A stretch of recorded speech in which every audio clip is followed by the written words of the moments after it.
live on Rainier Avenue Radio. It is your host, Queen Bree. And again, my co-host for our very last day, Tay Proctor-Mills. Okay. I don't know. No problem. It's like I've been hearing your name forever, and I'm still like, is it so Proctor? Anyways, how's it going today?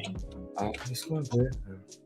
Running in here, running a little bit late. You know what? Well, when you're busy and you're doing things, that's just how it is sometimes. Look, but you're here. Yeah, I made it. You made it, and it's a beautiful day out there. Beautiful day. Oh my God, it's so gorgeous. I'm happy that it is summer. It is June. So June. It is officially summer. June 21st is the longest day of the year, and I think that is the day that we proclaim is summer. Yep.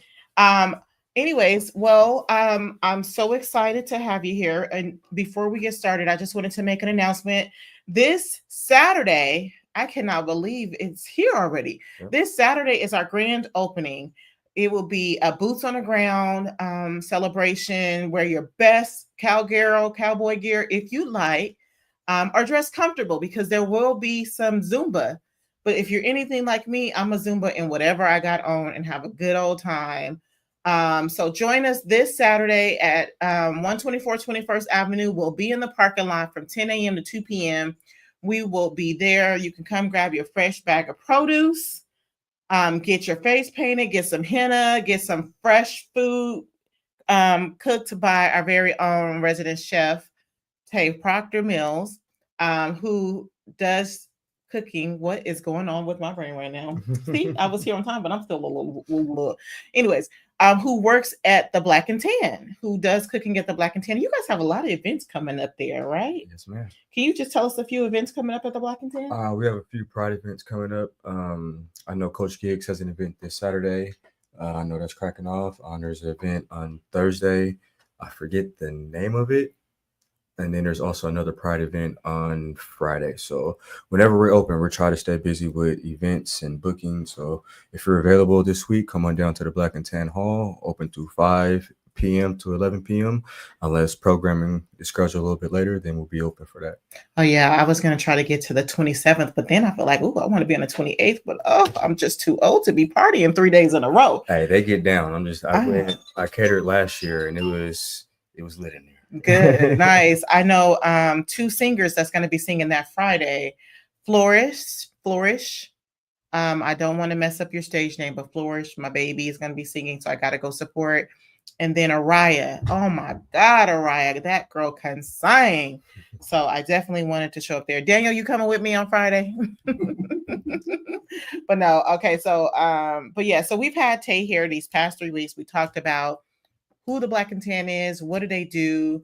We talked about him being a vegetarian, and what does that look like?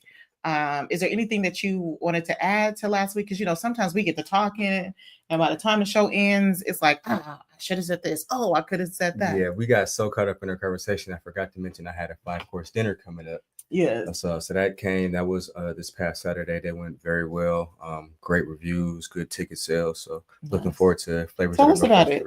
Well, it's pretty much my creativity coming out. I call it the Flavors of the Northwest. So this was my second one that I had. The first one I just did pretty much a tasting for our new menu items, but this one was actually my first 5-course dinner that I did.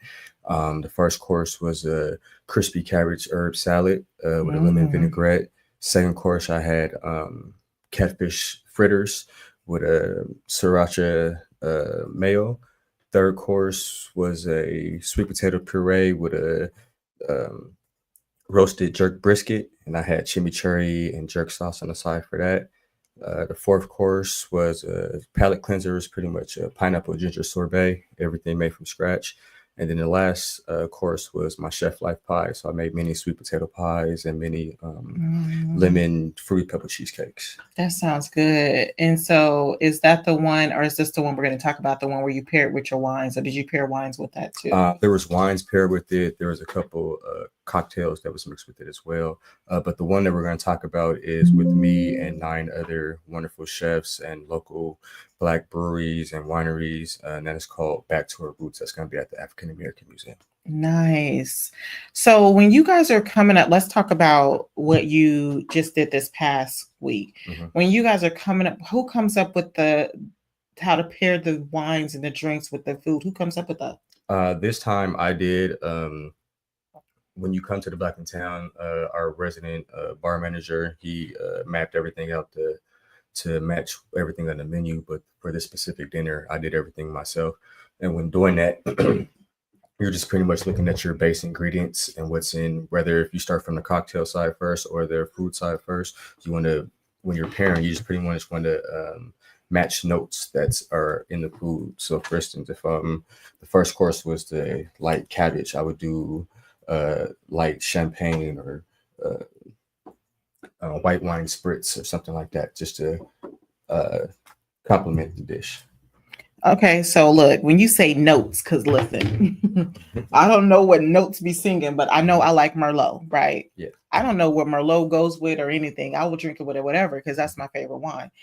How do you know what is the notes in the wines and the drinks that we're supposed to be tasting and experiencing? Well, when they're doing wines and put them in them and aging them, whatever, there's ingredients that they put in. You might get notes of cinnamon, you might get notes of cardamom, you might get notes of allspice, you might get notes of hibiscus. So taking those flavors that you can take and cross and put into food, and that's just pretty much where the food and the drink pairings, because there's natural ingredients that come together that they both agree with. Nice. Okay. And do you do private parties? I do private parties, I do concessions, I do teaching, I do anything that has to do with food. I have my name on it. Period. Okay, so let's talk about this Back to Roots. It's a 2-day taste experience. Yes. So the first day is going to be the 10-course dinner. Wait, hold on. Before you jump ahead, what is Back to Roots and what does that mean? Back to our roots is pretty much just highlighting and celebrating local Black chefs and local Black breweries and wineries. So we're all coming together from our respective businesses and coming together, putting on a great dinner and a great event. Nice. So it's Black people who are not only cooking, but they have their own brewery. So where are the breweries? Some of the breweries are in Woodinville. Some of them are on the outskirts because they're processing plants. So they're not like in the city, but they do business within the city. But how they process it and everything, they have their different locations and wineries. Nice. So how did this come about? I got contacted by a wonderful lady named Marcy Jones, and yeah, she's the organizer, Urban Connoisseurs. Go to urbanconnoisseurs.com. That's where you'll find the information for Back to Our Roots, and also on social media platforms. I love how on this event details, it says a tree grows in two directions at the same time, down into the dirt and dampness and up towards the light. The only part that people see is the part that grows up, that shines, that bears fruit. No one sees what went on underground after the seed was planted.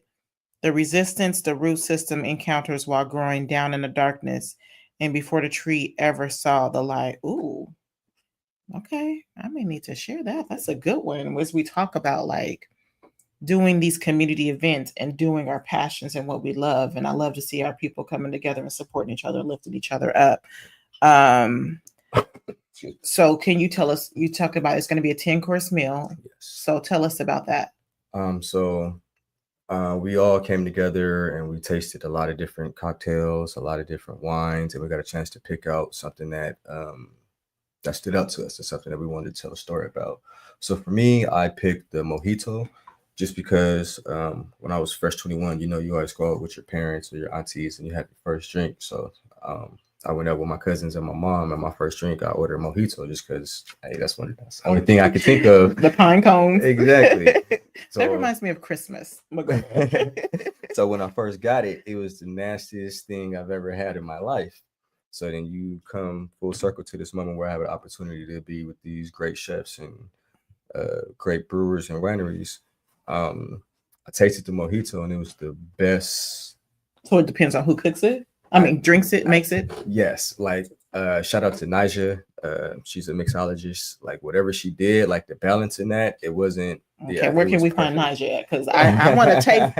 I want to taste the mojito that's good. Because every time I taste it, I'm like, all I taste and smell is pine cones. Yeah, I mean, she's part of the Back to Her Roots as well. She'll be doing the cocktails and everything.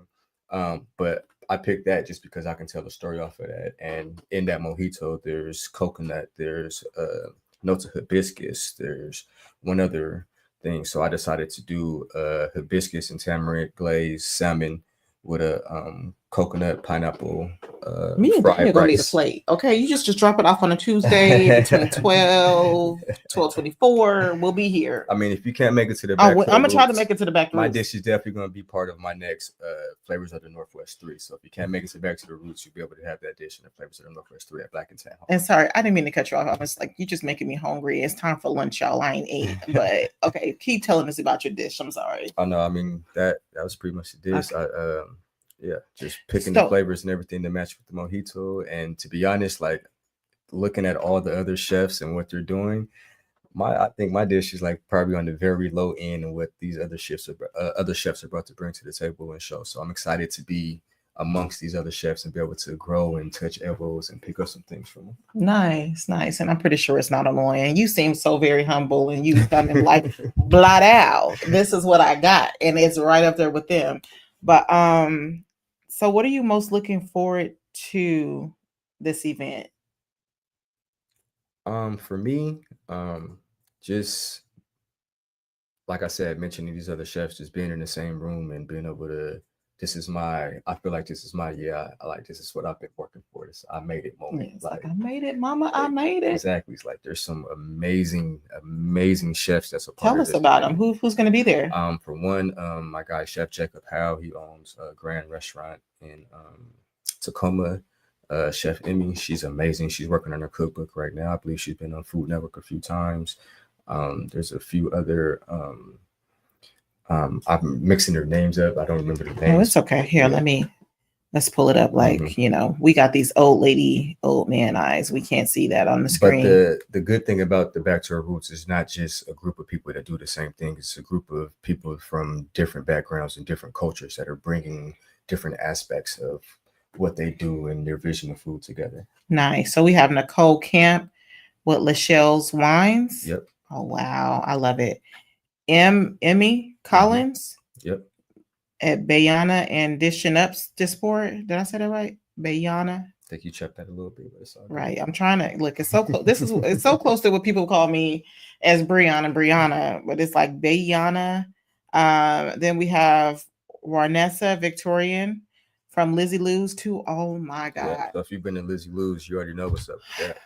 Listen, that shrimp and grits bowl was ridiculous. It was so good and packed full of flavors, packed to the brim, just good. That's from Lizzie Lou's, and that's in Tacoma. And that one was in a weird spot, but it's it was in the Harley Davidson. Yeah, the Harley Davidson. So if you see Harley Davidson, you're in the right place. Yeah, I thought right I was by the bridge. Yeah, that food, ooh, good. Sabrina Tinsley. I can't even pretend. I'm not going to kill their business names. Denzel Johnson. Where can they find more information out to see who these people are and where they can find them? Social media. I'll be releasing a social media link that has all their information and all their restaurant names and where you can find them. I will have the information on my social medias in the next 2 days for you guys. Did we talk about where they can find you?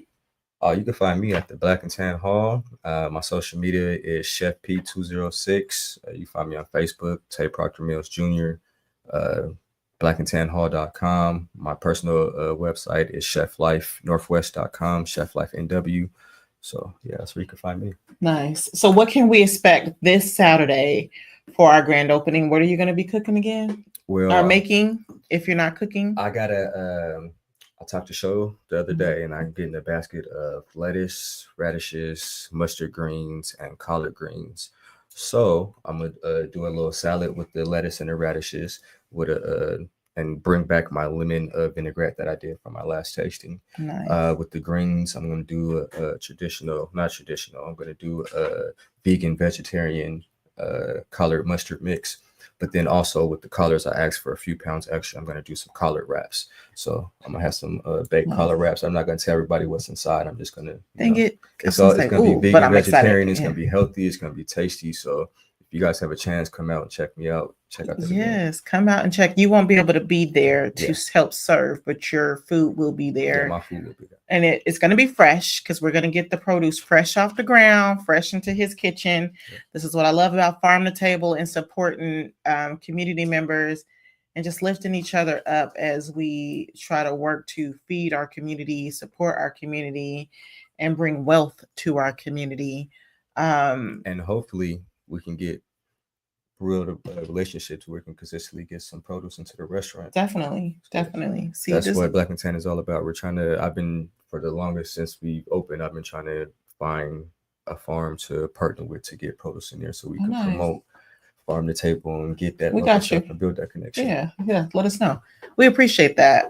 This is what we do. We want to be able to get in there and and support people as well and have our produce where everybody can taste it. I know since 2020, our people are coming back to fresh produce, back to farming and understanding what that means. Before it was always, we would pair things to slavery. And there's a lot of things that we are slave to, but learning how to grow our own food is not something that we are slave to. That's actually liberating us and freeing us. And so having that conversation and that education and that community built around food, I'm so looking forward to it because as we tell our story with Clean Greens, we're giving out the produce. You guys have a story too with the Black and Tan, which I'm still in awe of. And then bringing those two communities together is going to be something to experience. And I can't wait. Absolutely. So what else projects are you working on what can we look forward to this summer? Are you still fixing that calendar up? Man, well, I got the Clean Greens. We got the Back to the Roots. Actively working on Flavors of the Northwest 3. So that's going to be sometime after the Back to our Roots. So I'm just getting the menu and everything for that. And then you can just see me growing. Just follow me and watch my journey. How does it feel to have, because you're at this event and you finally feel like I made it. Yep. What does it feel like to think back where you started and where you're at now? What feeling comes up for you? I just start crying. I love that you said that. We didn't really touch on it this month, but June is Men's Mental Health Month.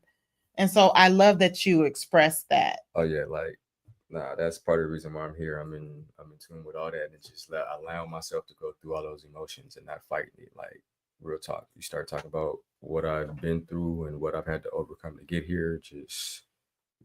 How did you get to that point where you're like, it doesn't mean that I'm not a masculine man if I express my emotions or feel my feelings? Just because I know, like I tell people up top, don't let these tears fool you. Like I'll still, So it's like, when I was younger, it's like, it wasn't no reaction. It wasn't no, I'm just reacting. Like it wasn't no thinking. So when you grow and you have to start, thinking about stuff. Now I'm mad because I can't do what I want to do. So you see the tears coming out, like, nah, like these ain't tears because I'm soft. It's tears because I really don't care. And you see me crying. And that whole belief that tears make you soft. I mean, I feel that as a woman though. Like if I cry, they're gonna think I'm soft and I can't do what I'm doing or I'm stressed out. It's like, no, I'm mad. Yeah. I'm trying to, but there was a good while where I never knew to express why I was mad. Yeah. So it's like, you're mad. You're making me mad. Yeah. I want to say the word. I'm not sure we can say it on social, so I'm not gonna say it. Yeah. But why are you making me mad? Why is this making me mad? Yeah. So I learned that you have the right to your emotions. If you're mad, you have the right to be mad. Yeah. Like, that don't mean you go cause havoc. If you're sad, you have the right to take that moment to yourself and be in your bubble. Like you don't have to have that mask on and have that armor on all the time. But at the same time, you have to have people around you that make you feel safe and put you in a position where you can be vulnerable. If you don't have that, then my mask is going to be on all the time and you're going to see a different side of me. Yeah. So how do you make sure that you put the right people in the place to support you? What does it look like? Because I know we could just be like, I just cut people off. But what does that look like for you? It's not even necessarily a look, it's a feel for me. Like it's an emotion. Like am I able to open up to you? Am I able to tell you one thing, and then I see I can trust you with that, and then you're consistently being there, and I can, okay, cool, this, I know I could rock with them. You can't talk to everybody about everything, but you know the consistent people in your life, your 2, 3, if one person that you can go to, like, okay, yeah, this person can handle this, and I can put this on this person. I know they're not going to go to the other people, and but that's just building relationships and having people in your circle. Like, I've had my best friends that's been with me since 8th grade. So, like, just yesterday, we're out fishing. I'm getting cold. I'm putting my hands on my shirt. My bro looking at me like, bro, you getting tired? I'm like, dude, I am sleepy. Like, he's like, then I know you. He's like, yeah, because we've been around each other for 20 plus years. So if you got people around you and people that, even new people that truly care about you, you're gonna be able to pick up on those things. Yeah, one thing I've learned, because I used to be like, no new friends, but there's nothing wrong with new friends. You have to build this like what I'm starting to do for me. Because you're right, you cannot, like, if I have a friend and I can't, something they did harmed me or made me feel some kind of way, and if I can't discuss that with you and there's no accountability and our discussion turns into an argument, I know how, like you said, where I can move with you, and that could be a friend of 20 something years, as opposed to when I was like, no new friends. I've had friends who come in and supported me and lifted me up as much as the people that I've known since I was in high school. But it does feel good to have people in your corner since middle school. Shout out to my bestie who was just here this weekend. I wish it could have been better under circumstances. She lost her grandmother, but we were able to check in and see each other and support each other and lift each other up. But what that's looking like for me now is, because like you said, it's a feeling. Like, there's been so many times where I'm like, am I overreacting to this person and what they're doing? But it's like, no, your body is telling you, your body is warning you when somebody's not in your corner. Yeah. So when we're talking about, like, we done shift and pivoted. Thank you for shifting and pivoting with me, because we talked about your events coming up. And we're talking about men's mental health. What is some advice that you can give to men on the street who do not have that support, but is drowning and needs a lifeline? You're not alone. And like, the same people sometimes that you're ignoring, the same people that you're walking past, like, there's always that one person that you're looking like, though, like, he's filthy. I want to be more like him. Everybody has that one person, whether you want to admit it or not. I do. So it's like, go talk to them. You feel me? If they're the community leader, they're the person that you think that they are, they're going to sit down, they're going to bring you in. Like, they're going to be able to sense that on you. Like, I've had a friend, I went to go talk to him about my nonprofit. I was going through some stuff with my daughter before, like, he can tell how I greeted him. I had something on me. So before we even talked, before we even did anything, bro, what's up? Like, I didn't have to ask. I didn't have to do anything. Like, I was ready to talk business. So like, he was like, no, I feel it on you how you greeted me. So it's like, yeah, we can talk about this when we talk about it. But what's more important is how are you? So it's like, put yourself out there, not even to be vulnerable in those situations, but just to talk to people, have conversations. You never know who's going through the same, like, we're all going through the same stuff. It just looks differently. Allow yourself to have those conversations with people and just be a little bit vulnerable. Nice. Vulnerable. That's the word. Nobody wants to be vulnerable, but vulnerability is that's what you need to get to where you want to be. And you can still protect yourself and still be vulnerable at the same time. Yeah. You can be calculated with your vulnerability. Yeah. It's, what did they say? It's chess, not checkers. Yep. I play the game of life, chess, really well, but I do not know how to play the game chess at all. But I know how to be strategic and, know who's around you. One of the best things that I've learned too is when you're in community with people is checking in before you get to business. Just, how you doing? How you feeling? Because people don't understand that when you show up, your energy, I know there's different talks and takes on what it means when you feel someone's energy. Some of it is childhood trauma that you've learned how to be in tune with other people's energies. But sometimes people's energy, you can feel it. You can feel when they're sad. You can feel when it's off. You can feel when these aren't the people, and you got to learn to trust your body. So I'm happy we were able to have that little piece of mental health for our men. And I loved how you spoke about being vulnerable and tears of joy or tears of sadness, being okay. It's okay to be angry. It's okay to sit in those feelings, but don't go off and act. You got to sit and talk and sit and meditate and figure it out. And I love how you, and yeah, last week when you talked about how you changed your food and the discipline and how you noticed how your body was feeling and how you stayed in tune. Yeah, it's all connected. You just got to pay attention. Just, if another advice if I can give, just take a step back and just pay attention to the things around you. Like it all connects to the spiritual conversation we had. Just being able to sit back and look at the things that's going on and seeing, okay, what does that mean? And being able to research things that you're seeing, that you're feeling, that don't, that comes with it. Yeah. Okay. Well, that's time. This be going by so fast. I appreciate you for coming in. Tell us what's going on. Back to the Roots. It is a 10-course meal with multiple chefs. Yep. When is it? Where can they purchase tickets? You can purchase tickets at urbanconnoisseur.com. It's a 2-day event. If you just want to come to the dinner, that's going to be a $90 ticket. And then if you want to enjoy the second day as well, there's a package for that. And then the second day is more like a pop-up with all the different vendors. It's not just going to be the people that's going to be there. It's going to be a lot of different Black-owned vendors that's going to be there as well. Nice. I believe Fats Chicken and Waffle is going to be there and have a booth. So it's going to be a lot of people that you see on the flyer, and then a lot of other people in our community as well. What's the dates and times? June 11th and I believe July 11th and July 12th. July 11th and 12th. Okay. Do you know around what time? Ooh. You could check the flyer out. No, you're fine. You're fine. I was just asking before, they squint on a thing. But if you follow Chef Tay 206, CHEFTAY 206 on Instagram, he will upload the information. And if I can upload it, I will. And I want to be there because that sounds so fun. Thank you. And thank you for taking the last 3 weeks out to be here and talk about all the good things that you're doing. I appreciate you for blessing us with your experience, your knowledge, and your advice. Thanks. Thank you. All right. Up next is Phil M.